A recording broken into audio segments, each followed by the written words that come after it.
Living with HIV, I sort of grow tired with the focus on the latest innovation. We all remember the focus around CRISPR, which failed. And I thought, what if we had a conversation that can last and mean something for the next 10 years at least, that gets away from the also rans and the same sort of rehashings and get really future focused, not just on the perspective of what's new in the science, but how it's implemented and how we make it effective for people living with HIV.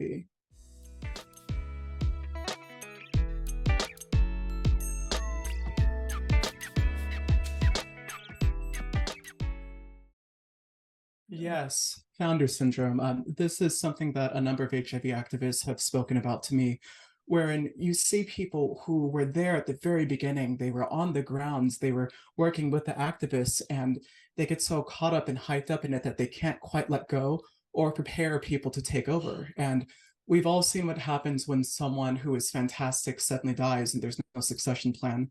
Sometimes an organization implodes, sometimes institutional and generational information is lost entirely. And so I've made a point of asking Jeannie Marazzo what are her thoughts about that. She's so interested in making sure that the upcoming generation is ready, and also making sure that it's not the typical, what do we call that? Central casting, where it's, oh, of course, that person. I think a lot of the times the issues we found in HIV are that we are relying on the same perspectives over and over again and not diversifying the voices, and therefore not diversifying the perspectives to make sure that we're really effective.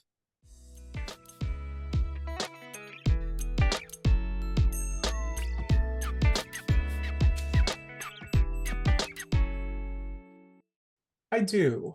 I think it's been very conscious. I think and I have to sort of disclose here that I am the podcast host of IAS's podcast HIV Unmuted. And so these are conversations that I've had both in the private and publicly with them about the need for it. I don't come from a science background. I'm living with HIV, and I had an arts background in reporting and then shifted over. And I would be the first person to say that I'm a great reporter, but I would also say that maybe what makes me a great reporter is that I don't see things the same way. And in the same way that I've been welcomed, I think that there's been this very conscientious focus on making sure that it's not the same guy who's always up there.